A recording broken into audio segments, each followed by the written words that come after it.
cannot trust the church to take care of these problems. A sacred trust exploited. Clergy sexually violating children. And lives forever changed. I mean, they took your soul.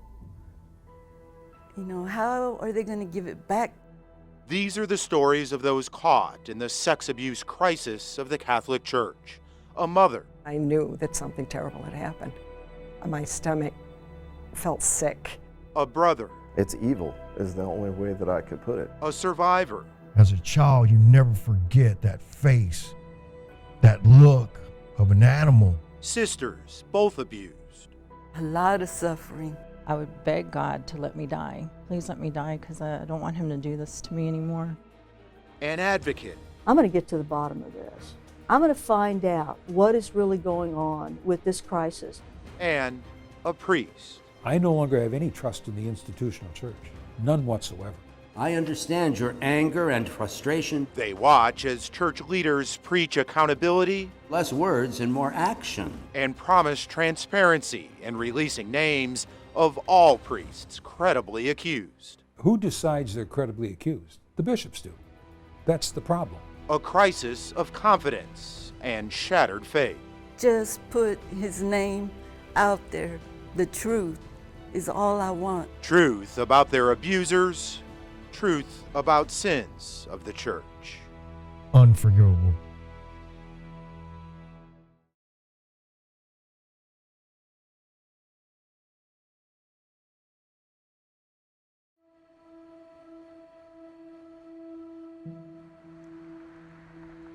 Decades have passed, but the trauma endured here, so damaging, so deep, stopped time for this man. As a child, you never forget that face, that look of an animal. He was an animal looking at you. He can still see his accused abuser's eyes. He can still remember his smell. That cologne, just reeks. This was 40 years ago this happened, and it takes me right back to that same day.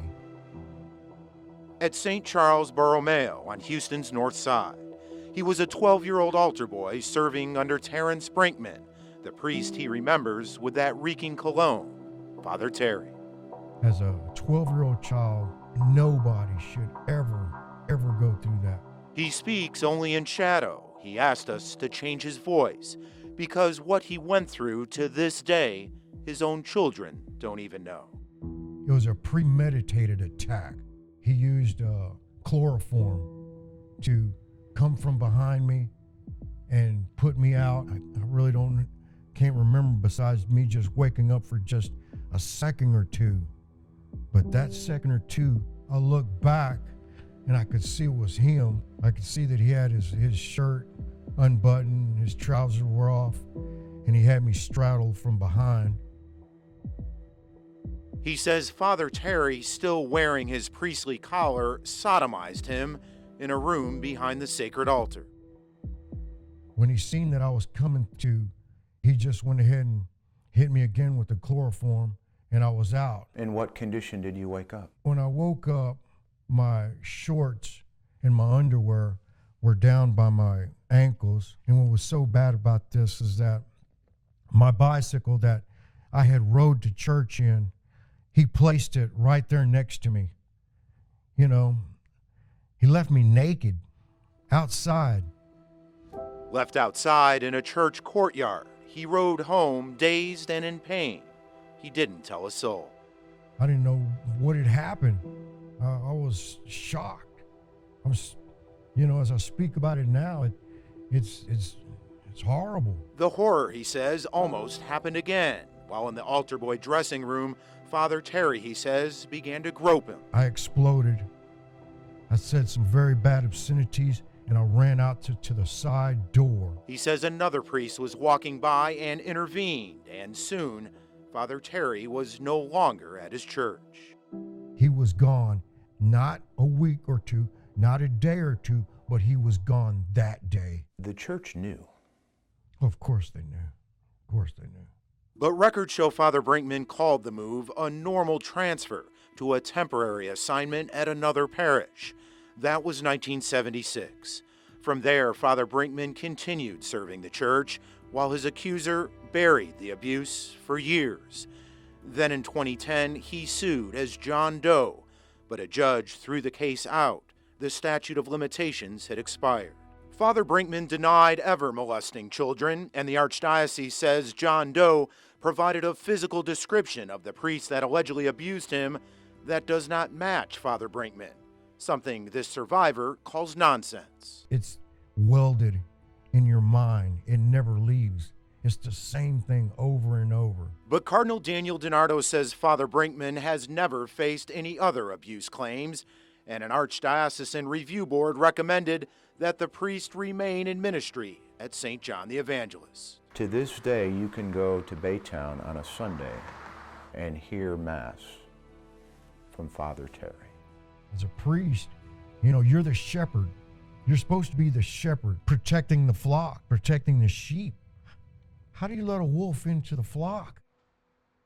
John Doe blames Cardinal DiNardo for not doing more, and he doubts the Archdiocese will include Father Terry on a list of credibly accused priests to be released soon. And they know about this. That's what's so appalling. It's a shame. Can you forgive? I can forgive Father Terry Brinkman under one condition, that he comes clean. If he comes clean and he tells his story the way it should be, I will forgive him. And if not? Unforgivable. Never. But I know that one day he'll have to answer to the man above. And that'll be justice then.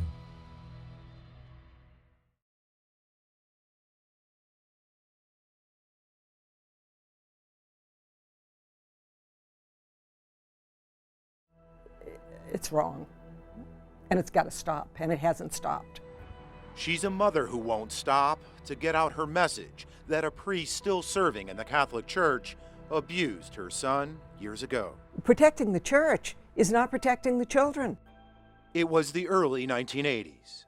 We belonged to a parish called Christ the Good Shepherd. It was wonderful, it was alive, it was brand new, and there was an associate pastor that came, John Keller. Father John Keller, Carol Labonte says, often gave her son John odd jobs at the church, and for this devout Catholic family, all seemed good. Then one day, I went into his room and I saw books on his desk on suicide. And he hadn't been himself. What Mom learned about her son and the priest he looked up to shook her to the core. I went through John's desk and I found 2 letters from Keller talking about, I know you were upset by what happened. I'm so sorry that you were hurt. It isn't my intention. Please don't blame God. I really love you. I love you so much. I love you, repeated over and over in both of the letters. And my stomach felt sick. You still remember reading this for the first time? I do. I just couldn't believe it, that a priest would do something, and I knew that something terrible had happened. Father Keller, she says, had taken John on an out-of-town trip, plied him with alcohol, and put his hands in her son's pants. Carol's husband wrote the Archdiocese to complain. And what was the response from the diocese? Nothing. No response. Zero. Never heard a word. And we let it go. Is that hard to swallow? Yeah, I wished we'd call the police. But that was unthinkable at the time. Mom says you just didn't cause scandal for the church. Then, nearly 20 years later, news of a sex abuse crisis broke. Boston. And recognizing that this wasn't a one-time thing that happened to our son by a priest. This was pervasive within the church, within clergy abuse was all over. The scandal empowered her son to speak to the diocese directly, but that ended in disappointment. In this letter, the diocese wrote Father Keller acknowledged that he crossed a proper boundary by holding him in a manner inappropriate for a priest, but he denied any sexual intent, and a special panel could not determine that abuse did occur. It's called bullshit. Mom says there is no other way to describe it. So she and other survivors of those abused by priests took to the streets at the Prince of Peace parish, where Father Keller still serves. Not a protest, she says, but a standing for truth. And that's the way I see it. And it's been all these years that the truth has not come out. The path of healing begins with prayer and definitive action. She fears it will not come out when Cardinal Daniel DiNardo releases a list of credibly accused priests. I don't have a lot of hope. And that's why I'm here. Can you forgive? I have forgiven. I have forgiven. I've forgiven Keller. I have. Tell me why. I guess because I see Keller as wounded. I see that as an illness. How about the diocese? That's harder. That's harder. They're not sick. And what they do is make it capable for sick people to continue to hurt children. So that's harder. I struggle with that.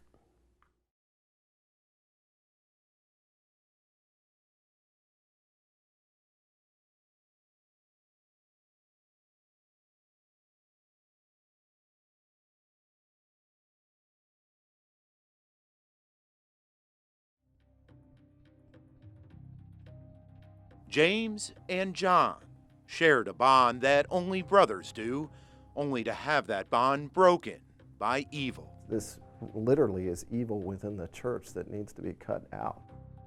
He was such a good kid, he didn't deserve any of what happened to him. What happened to John robbed his childhood innocence and ultimately took his life, his brother says.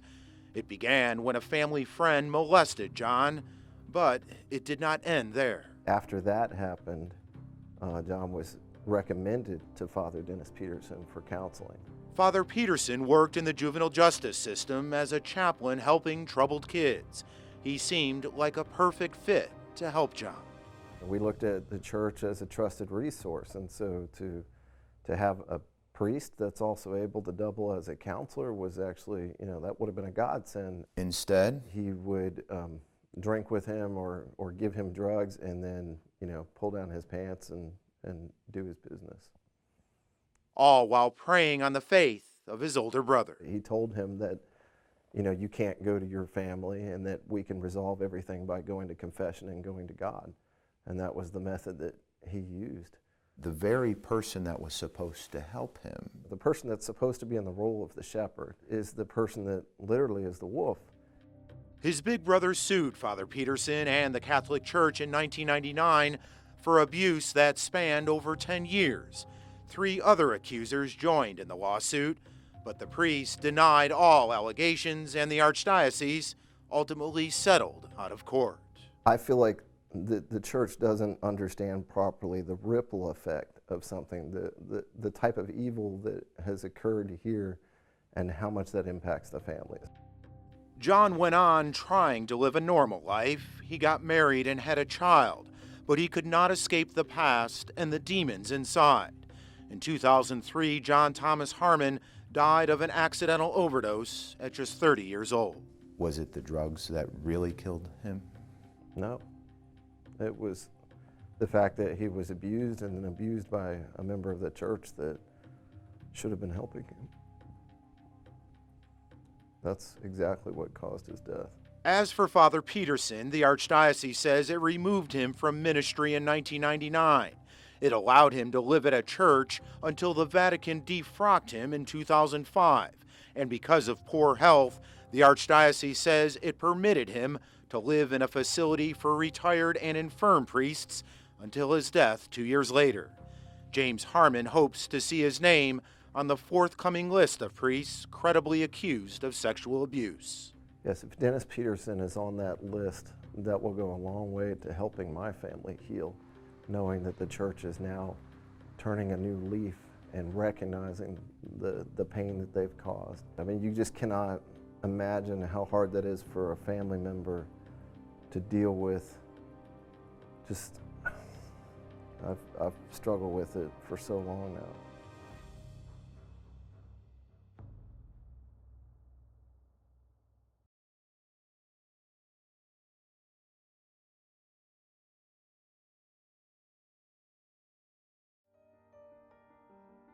just put his name out there.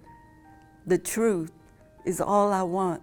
After years of anguish and pain comes a passionate plea aimed straight at Cardinal Daniel DiNardo, the leader of Catholic America. Just say, I'm not a liar. It was real, it happened, and he was the one that did it. He did do it.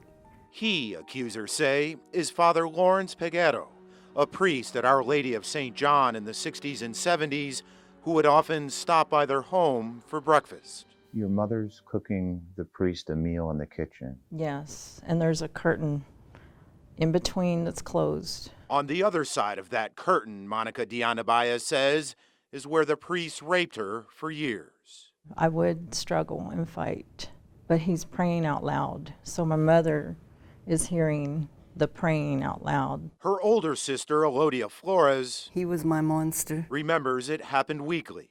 He would get me, put me on his lap. Oh, let's ride the horse, you know. And the whole time he was just dripping with sweat. And along with the sexual abuse, they say, would come threats if they ever told mom or dad. I could kill your mother or your father. Do you ever want to see them again? The same thing, I'm gonna kill him. I'm gonna kill your baby sisters. I mean, it was, what are you supposed to do? Monica would pray, but not the Lord's Prayer. I would beg God to let me die. Please let me die because I don't want him to do this to me anymore.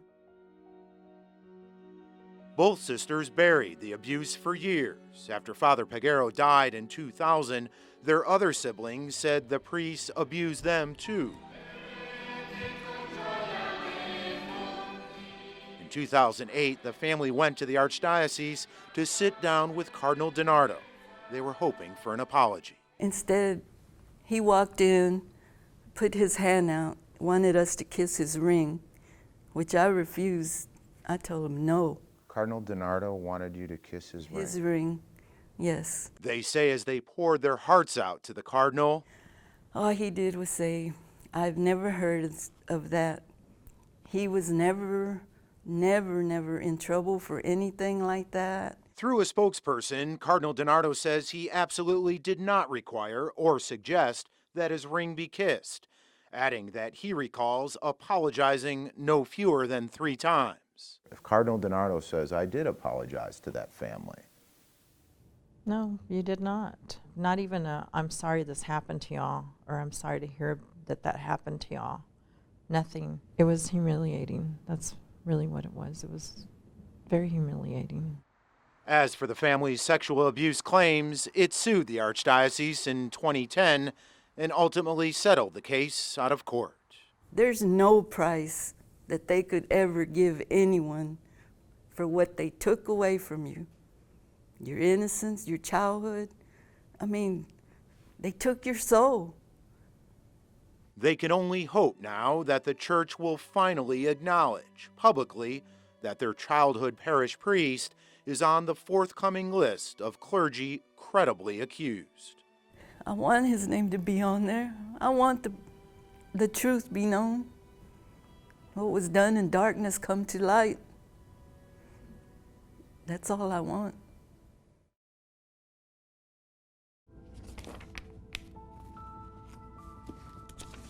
I'm going to get to the bottom of this. And I'm not just going to do it in this case.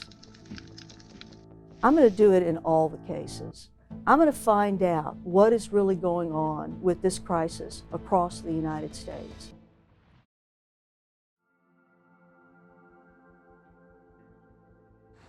To understand her crusade against the sex abuse crisis, you have to rewind time, more than 20 years ago in a Dallas courtroom where Sylvia Demarest sued the Catholic Church and won. There were 11 boys that filed the litigation against Rudy Koss. Father Rudy Koss groomed his victims the way so many sex abusers do. He paid attention to them. He gave them presents. He showed them pornography. He allowed them to use drugs and alcohol. He raped countless boys, all while the diocese ignored the red flags. The diocese knew that he was constantly in the presence of boys. They knew that he had overnight visitors constantly in the rectory. They knew all of this. Did the negligence, if any, of the Diocese of Dallas... After a grueling 11-week trial, the jury found the diocese engaged in a conspiracy to cover up Father Koss's sexual abuse. Unanimous verdict by the jury. It returned a record $119 million verdict against the church. My comment on this was, I hope this wakes up the Pope. I hope this wakes up the Pope. I didn't say much else. I wanted those words to mean something. But there was something else this determined litigator wanted too. Nobody had looked into the overall picture, the overall structure, the overall history of this. No one was doing it. You did? The fickle finger of fate kind of pointed at me. So Demarest and a colleague spent years gathering information on every accused priest at every diocese across the country. We were relentless.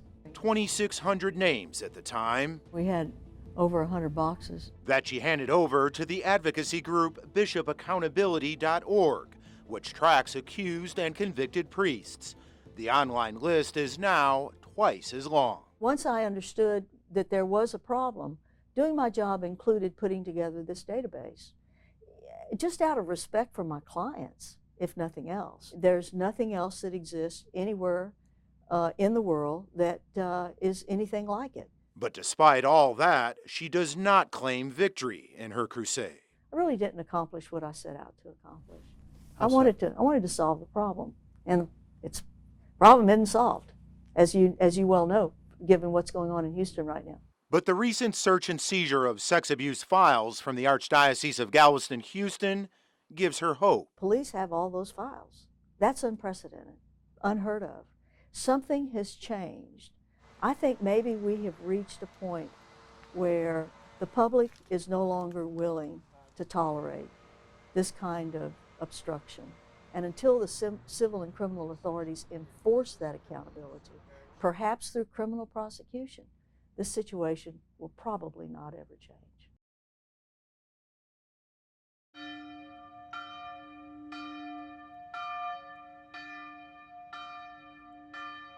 I no longer have any trust in the institutional church, none whatsoever.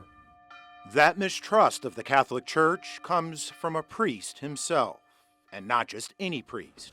Tom Doyle has reviewed more than 1,000 clergy sex abuse cases from across the country and around the world. The myth is that the institution, the bishops, are going to be able to fix it themselves. They've been saying that for 30 years, and they haven't fixed it. 30-plus years ago, Doyle warned bishops of a real present danger in the church in his groundbreaking report, The Problem of Sexual Molestation by Roman Catholic Clergy. I naively thought that once we presented them with this information, that they would immediately get together and do something to stop it. You were wrong. I was totally wrong. Here we are 33 years later. And the same problems exist. A big part of the problem, Doyle says, is bishops still haven't held themselves accountable. The action item passes. In 2002 in Dallas, the U.S. Conference of Catholic Bishops passed the Charter for the Protection of Children and Young People. It established zero tolerance for abusive priests and deacons. You will be stripped of your ministry forever. But no consequences for bishops who conceal abuse. It took years until 2018 for bishops to try and change that. Brother bishops, to exempt ourselves from these high standards of accountability is unacceptable and cannot stand. But a vote to make bishops more accountable was put on hold by the Vatican. And nothing changes. That's what makes the victims furious. They're sick and tired of all of it. They want action. But church leaders claim the Dallas Charter reforms worked, citing data that shows alleged abuse declined dramatically in recent years. Tom Doyle's not convinced. What the bishops don't realize is that they are zero as far as credibility is concerned. Greater accountability and transparency. He points to the rhetoric from Cardinal Daniel DiNardo, president of the U.S. Conference of Catholic Bishops. Cardinal DiNardo made a statement that bishops are going to be all transparent. Well, it's a little too late for that. You know, they've been saying that for 20 years, and they're still not transparent. They pick and choose when they want to be transparent. He questions the transparency in the list of so-called credibly accused priests The Archdiocese of Galveston-Houston and others plan to release soon. The problem is very simple. The system itself, the bishops themselves, decide who is credibly accused and who isn't. So you can't really trust that. Why not? Because of what I've seen in the past. Just last month in Illinois, the state's attorney general found the church withheld the names of 500 clergy accused of sexual abuse and failed to properly investigate many of those cases. They have mishandled it consistently over the years. How is the Archdiocese of Galveston-Houston handling the list? It says a highly respected independent consultant is reviewing sex abuse files dating back to 1950. But what Cardinal DiNardo is not saying is how credibly accused is defined. It's a subjective definition that the institution that the bishops are coming up with because of the pressure they're under to do something. And all the promises of transparency, of caring for the victims, that's the biggest farce when they talk about we're going to do everything we can. They're going to be our first priority. Well, they haven't been yet. If you are a survivor of sexual abuse, there is help out there. You can call the National Sex Abuse Hotline at 1-800-656-HOPE. It's free and confidential.